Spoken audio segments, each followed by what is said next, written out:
Hello, and welcome to the Smart Seniors Podcast, number 2. And we're going to be talking about family today. My name is Jason Neiman from Good Brand Company, and I am very, very lucky to be joined by some wonderful people from across the country. And today I'm so excited because we have 4 lovely people that we're going to have a discussion with today. In particular, we've got 4 people that I want to actually have introduce themselves. And so what I'd like to do is start with Gary. Gary, could you kick us off? Tell us your name, your community, and what city you're in. My name is Gary Warren. I'm in Shreveport, Louisiana. I'm a native of Shreveport area. I've been at this facility for about 5 years. My wife became very, very ill, and we were forced to come here because of her health concerns. When she passed away, it was a pretty devastating time in my life, and I was at home for a while after that, but it was a very lonely time, and I still had friends that had made it to Glen, so my decision was to come back rather than join or move in with my, I have 3 sons and a daughter, and I felt that they didn't need my problems and I didn't need theirs, and life was easier for me at the Glen. I certainly didn't have to eat my own cooking, and it was just better all in all. And my children felt the same way because they knew where I was. They knew that I was safe. They knew that if something happened, that there were facilities that were able to deal with that quickly. And 3 of my children do not live in Shreveport. And so the only other one was here as a doctor, and he's terribly busy. But he feels very, very good that I'm safe, I'm well fed, that things are going to go well for me. And if not, he will know about it immediately. So that's basically the reason I'm here. Great. Well, thank you for that. I appreciate that very much. Why don't we go to Elaine? Elaine, you want to give us your background? Yeah, my name's Elaine Davies, and I live in Carlisle Place, which is in Macon, Georgia, middle Georgia, they call it. I've been here almost 4 years. Love it. Great. Thank you. And Juanita? Yes, I'm Juanita Hoskins, and I live in Kirkwood by the river, and that is in Birmingham, Alabama, in a suburb of Birmingham. And I've been here 2 years, and I like it very much. Great. Nice to meet you. And last but certainly not least, Judith. I'm Judith Ruderman. I live at the Forest at Duke, which is in Durham, North Carolina. And in 2 weeks, it will be my 1-year anniversary. Ah, congratulations. Just as a side note, I had the luxury yesterday of being at the Forest at Duke. We did a seminar there, and I met some very nice people there. So I just wanted to mention that your community is a lovely place, as is all of your communities, but I was actually there yesterday. So it's nice to meet all of you. We're going to talk today about family in particular and how moving to a life plan community or CCRC affects the family in general. So I have some very specific questions that I would like to ask, and we might just kind of go through and mix up the questions based on who it is. So why don't I start with Elaine? I'd love to start with you if I could. Okay. Give me a little bit of background about how you came to the choice of being at Carlisle Place, but most importantly, can you talk a little bit about how your family was involved, how much they were involved, and if they were involved in the process of deciding on you coming to Carlisle Place? Okay. Well, as I said, I've lived at Carlisle almost 4 years. My husband and I chose Carlisle because it seemed like friendly and we fit in. We had visited, maybe 8 or 9 different facilities in the Atlanta area. Our daughter, who is a resident in Atlanta with her family, really wanted us to stay close to Atlanta. And we had a home that we had remodeled to be wheelchair accessible. We thought we'd live there forever. And then we kind of changed our minds about, well, we really did want to have life care and have all the backup that that has for us. And she was initially, I would say, appalled and shocked and hurt that we were moving to Macon, which was another hour down the road. You would have thought that we were moving to Alaska. She felt that we were abandoning her. Her husband said, "You're divorcing us." And it was kind of a crisis in the family because she had the notion that she was supposed to take care of us in our old age. And we didn't want any part of that for her or for us. Well, it took her a week or two to settle in on that. And we had a family meeting and everything is absolutely fine now. But her initial reaction was, "You're moving further away." And she had to get used to the idea that what she thought she was going to do would be different. And we didn't want her involved in our medical care. I come from a family where my mom and dad took in my dad's dad and my mom's mom, and they live with us through their aging process, and it wasn't a pretty picture. And my mother said to me, "I'll never do that to you." And I, in turn, said that to my daughter, "I will never do that to you." And she thought I was rejecting her, but now she's adjusted to all that. We get together every other month, once a month, once up in Atlanta or once here in Macon. And it only added an hour to the drive. So it really has not been that big an adjustment, but that's kind of what we went through at the beginning. They came down and saw Macon. And in fact, our son, who is a forensic auditor, took a look at Carlisle's books and made sure that they were financial solvent. And now everybody's just A-okay with us being here. So that's kind of the history of our coming. We explored lots of different places, and this seemed like the very, very best for us. And we like the idea of it was our decision and no one had a veto in it. Wow, that's great. What a great story, and what a great ending to the story, obviously. But most importantly, there's some other questions that we'll be asking later to see how that kind of piece evolves. I want to go to Judith next. Judith, can you tell us a little bit about that decision and how your family was involved in that? Like Elaine, I grew up in a house where my parents had taken in my grandmother. And to be honest about it, my mother was a little resentful of this. She felt that her sister didn't do enough.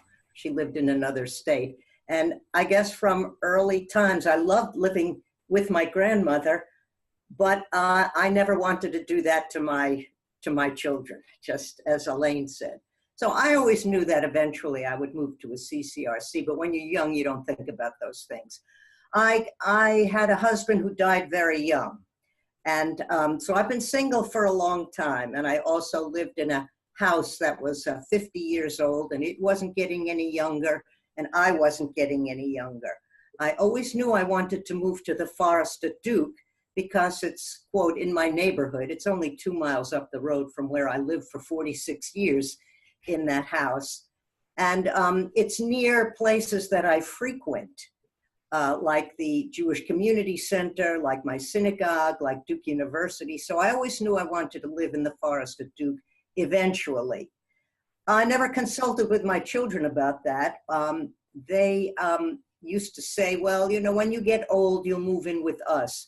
And I was grateful for them even saying that. But as I must repeat, like Elaine, I didn't want to do that to my children. So I looked around at various places, and they came with me to look at the places available at the Forest at Duke. That was the only place that I took them to look at with me. My son and his family also live in Durham, North Carolina. My daughter doesn't live that far away in Charlottesville, Virginia. So when she was visiting, she came to look at the places too. That's the degree to which they were involved. I made the decision. They came and looked, and they were very encouraging. They liked what they saw.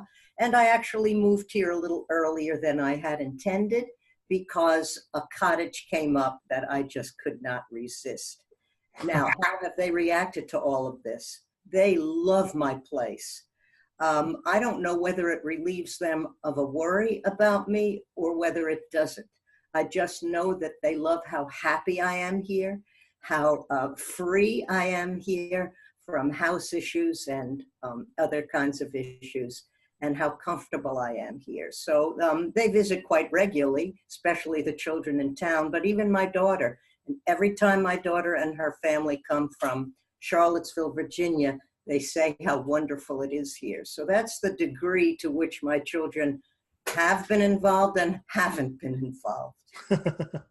That's great. So Juanita, I'm going to ask you the same question. I'd love to hear your perspective on that.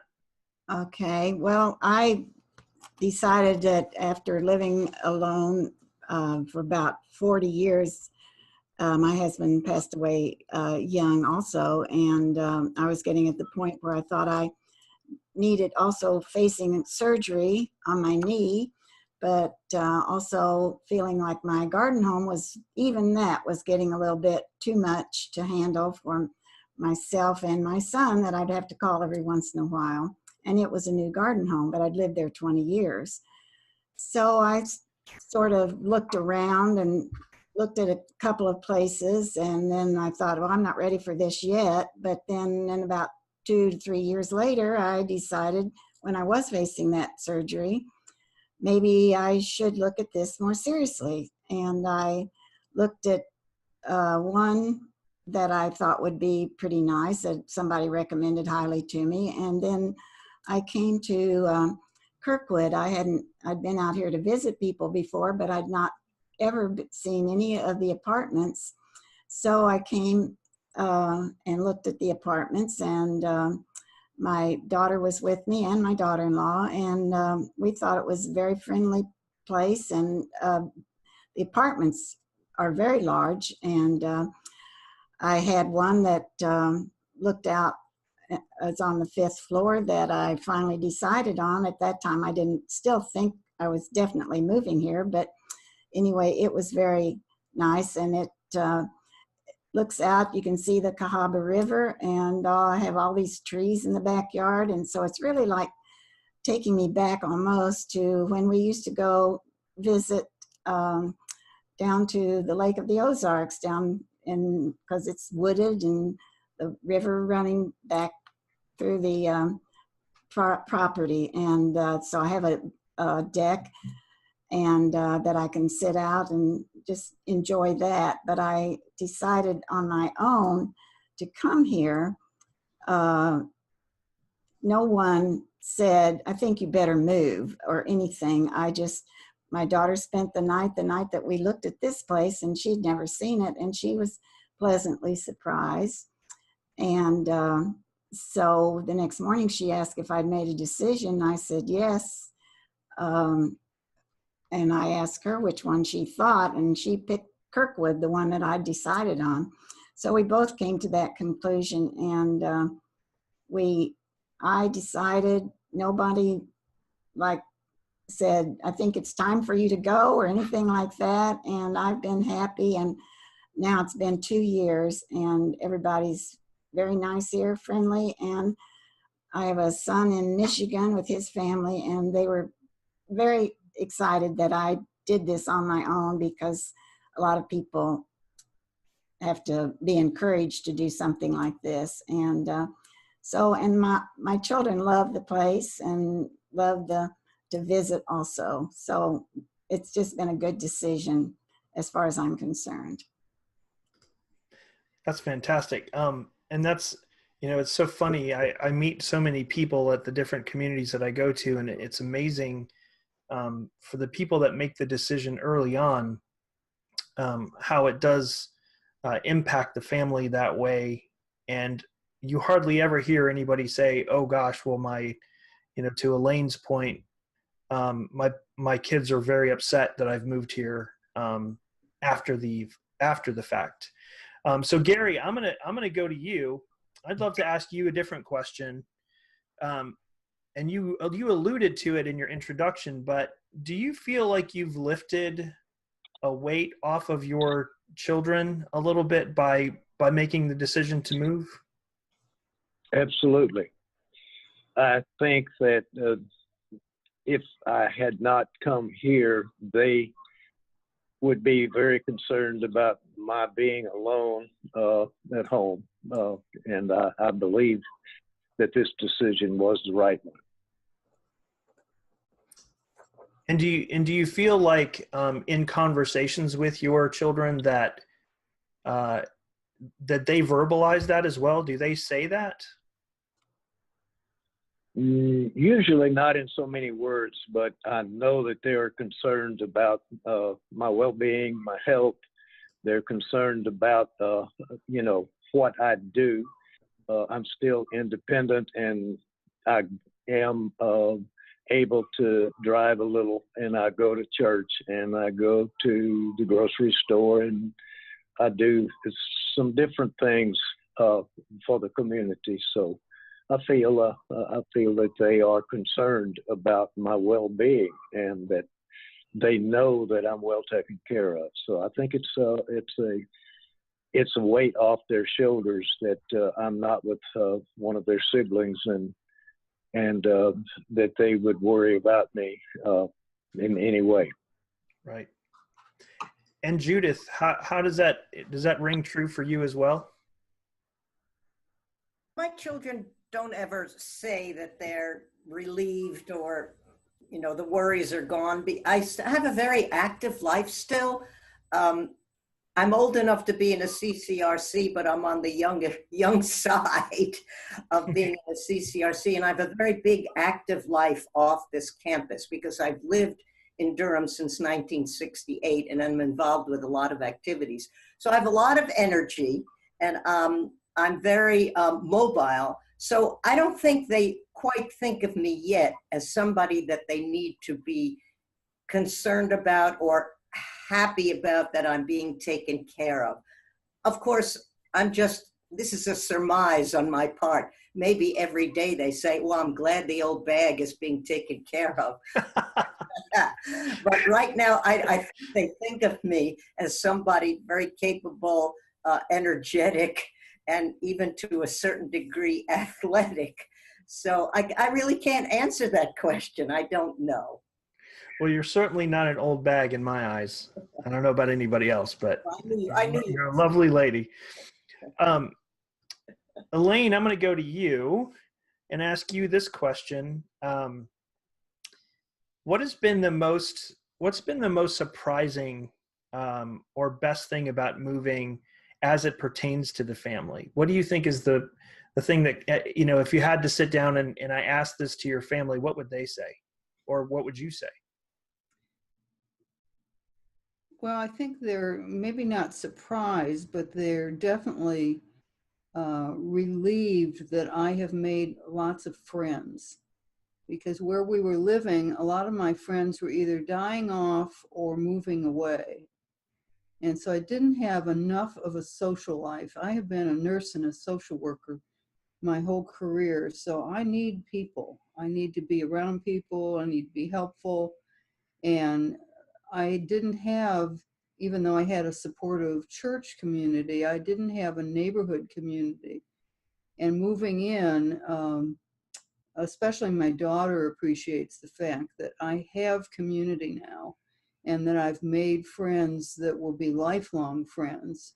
we have moved around many, many times because my husband's a United Methodist pastor. And so our friends were fleeting. We kept moving away from people. And now I know I'm not moving away from here. This is the permanent place. And I have made a lot of friends, and my daughter especially, who believes firmly in community, is relieved that, you know, I made the transition, I've made friends, and they know that's been really nice for me, that I'm very active and involved with other people, and that's part of being healthy.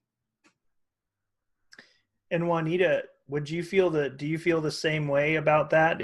Was there anything surprising or anything like that for your family?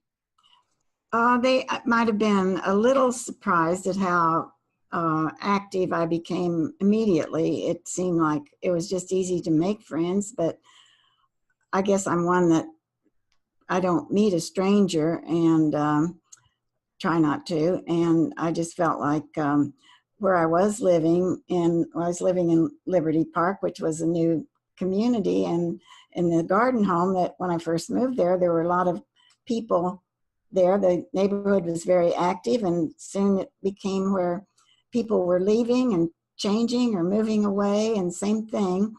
So it got to be a little bit lonesome at times, and I was losing a lot of friends that way. So that's one thing my daughter-in-law said. She felt like I needed to get where there were more people around, and so that's when I thought about it, and that was maybe 5 or 6 years before. But then it was really me that decided to look around, and when I felt like it was right, I did decide to look. And when I came to Kirkwood, I felt like that was a very homey place.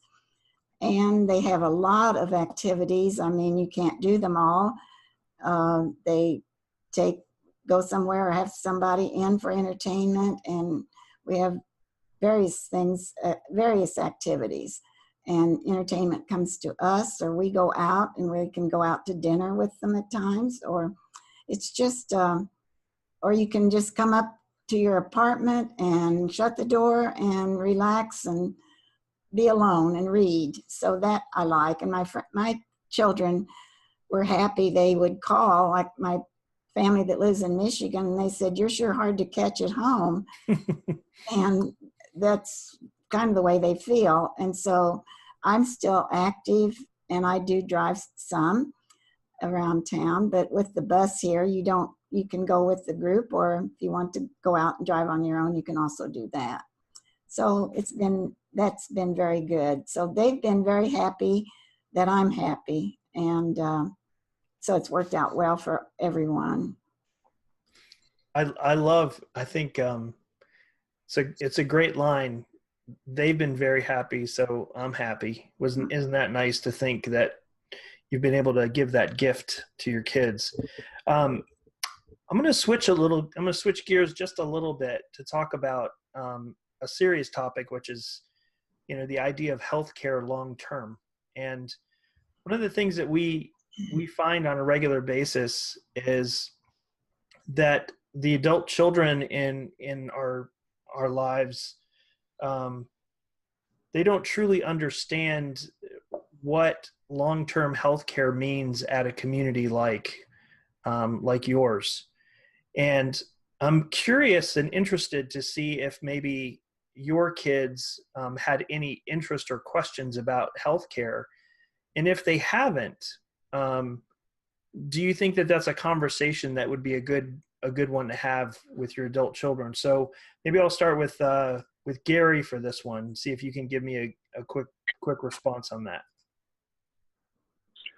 Well, I was here with my wife when she was in nursing care, so I know what goes on over there, and I know that if I need that I can move into that group. But I think it's a place of safety. It's a place that if I were to fall or something, they would know about it and that I would be taken care of immediately. If I grow old enough to become one of those with some sort of dementia, there is care for me there. So I feel like I'm safe. I'm okay. And do your children ever speak about that at all? Not really. I think they feel that they are assured that I'm okay, and so they hardly ever bring anything like that up. I believe we're okay. All right. Judith, I'm going to go to you next because I love your personality on this one, and I'm going to ask you a question. And it's kind of a serious question, but I'm sure that it's one that you will do a good job of answering. And that is, we oftentimes are faced with the labeling of adult child versus caregiver. And if, at some point, if you are to stay with one of them instead of moving to a community like you've chosen to do, how do you think the relationship with your children would change if they had to become the caregiver versus how it will be now that you've made the decision to move to a community? Well, as I said, I have experience with a mother who was not very pleased. She loved her mother, but she had a lot of resentment and anger, I fear, and I feel. Although my mother and I never really discussed that very much. So that is my role model. I get along great with my kids, but as I think Elaine already said, she didn't want to be a burden on her children. And I have no idea, even though they offered more than once in casual conversation, oh, you'll come live with me. And the other one said, no, you'll come live with me. Who knows? Maybe I'd become more crotchety than I am now. And it would be a difficult relationship. Why spoil it when I can afford to live in a place where they don't have to worry about that, and neither do I. And we can have a great relationship at a quote unquote distance, both in terms of proximity and in terms of a caretaking responsibility. I'm not sure I've answered your question, actually. No, you absolutely have. I'm going to throw it to Elaine because she did make reference to it. Elaine, do you have any thoughts on that about, how, the pressures of becoming a caregiver versus staying a child or even a friend as your relationship continues on? I don't think my daughter has any idea how difficult it is to be responsible for someone who is elderly, needing a lot of trips to the doctor. She has just no idea what kind of a stress that is on the nuclear family. I lived through it, and my mother endured it, but it wasn't, like I said, it wasn't a pretty picture, especially with her mother. My dad's dad was easier to take care of, but I don't think she realizes what that role reversal does to the adult child taking care of the elderly parent. It's not pretty. I think she had an idealized picture of that's what love means, that we took care of her when she was a baby, she will take care of us when we become like infants. But it's not the same. It really destroys the whole balance in the family. And I think in the long run, she will thank me for this, because she's watching some of her peers go through it with their elderly parents. And she's also heard what's happened with my brother, who is 10 years older than me. So he's like 84, lives up in the Denver area, and his son lives in the same suburb. And his son is saddled with being sure that they get to the doctor, that if Meals and Wheels can't get into their facility because it's locked, they make sure somehow that they are getting regular meals. he is just really, really saddled with it.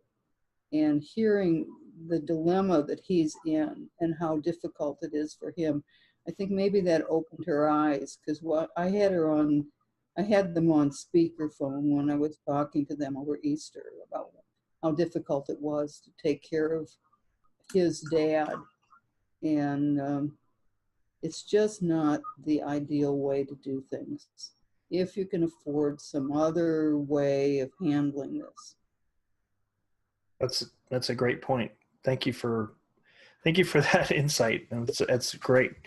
Juanita, I'm going to ask you a question that I'd love to get some thoughts on. Are there any regrets on your part of the decision as it comes to the family, or do you think that they will ever have any regrets of you making the decision that you did? No, I don't have any regrets, and I know they don't have any. And actually, no one asked me to come live with them, but they knew I wouldn't, probably. But all three of my children, 2 boys and a girl, have either moved or built a new house since I've moved here. And they always say their extra bedroom, this could be your bedroom when you come, or if you have to, stay here. And I said, well, I'll never move here. But they've all point out this bedroom, can be yours or whatever. And they would, if it were necessary, I know I would be welcome. But I wouldn't want to. My mother-in-law lived with us for a short while. Well, 6 weeks. It didn't seem short to me, but anyway, that did not work out. And she was unhappy even after she moved. But anyway, I know they're not unhappy they're very thankful that I am satisfied here. And my son that lives here, he doesn't have to have another house to take care of or even think about. And my daughter, she lives not too far from here, about an hour and a half at the lake. And she can come very often, and she spends the night in my extra bedroom. So I don't think any of us, I'm sure none of us has any regrets or any, of me moving here or would want to do anything else. They're just I think they're very proud of me that I did this on my own, this decision. And I did talk to them about it, but I think they're just real proud about it. So, and that's good that your kids are proud of you, because I'm always proud of them. So that's a great point. One last thought, and that is, I just wanted you to all have an opportunity to just tell people that might be watching this, give them some insights, maybe dispel a thought that maybe you had before moving to the community, or just change the thought process of, if somebody's hesitating or decides, man, I just really on the fence about this. I'm not sure whether it would be right for me. Does anybody have any thoughts on that? Oh, this is Elaine. I definitely do. I would say to folks, do it as early as you can. Don't wait until you, quote, need to be in assisted living or your health is falling apart. Come when you are active and independent, you still want to travel, you have hobbies and activities, you've got a life to lead, and you've taken all the chores out of your adult living. And enjoy this as young as you can. Don't wait until you, quote, need to come. And I think the other thing is, it is a little difficult to face your mortality and face your aging. But the sooner you get over that and deal with it, the more accustomed you are to it and the more adjusted you are. And that's better than denying that would ever happen to you and waiting for something to happen, and then they will take care of it. That's great. Those are great insights. I'll add something to what Elaine said about moving not waiting too long to move. Another thing your children will be happy about is if you're young enough so that you can figure out what to purge in that house when you're going to downsize, and you can still do packing, you can still donate books to the public library, you're still physically capable of doing a lot of it on your own. Your children will be eternally grateful if they don't have to do all of that for you, including figuring out who's going to move you, who's going to take the furniture you don't need. If you can make those decisions and do some of the physical labor that's entailed, do it. They'll be very grateful, and you'll be happy too. So that adds to what Elaine said about being young enough to settle in, make friends, have the energy, still travel. This is another good reason to move, not wait too long. Right. Gary, any thoughts on that? No, except in my case, I moved because I was lonely, but I was not ready to move into the spare room of any of my children.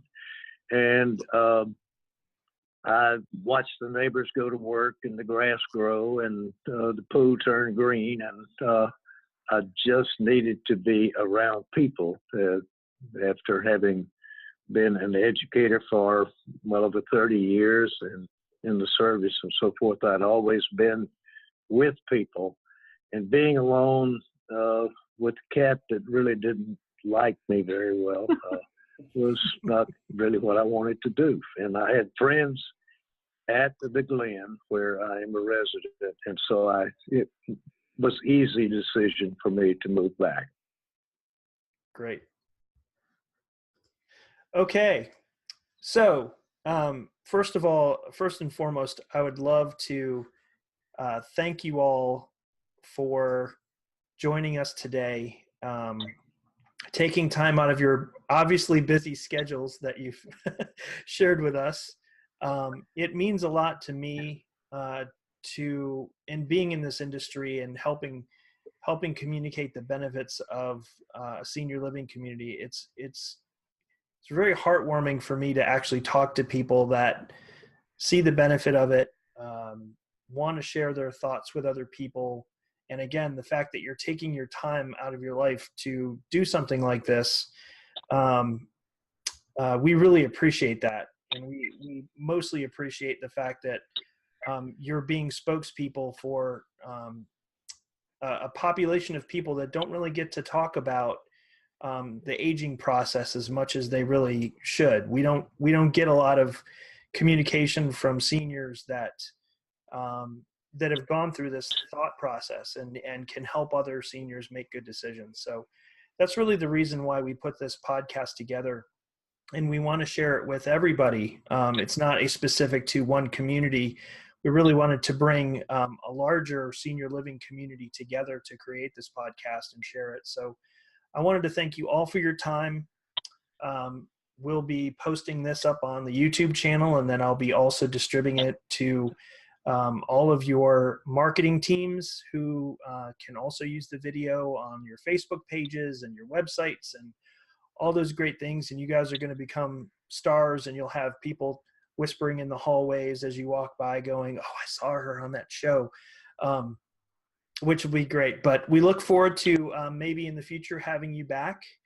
You've all been awesome and wonderful, and I want to thank you for your time. And this is a wrap on the Smart Seniors podcast. Thanks a lot, everybody. Hope you have a wonderful day.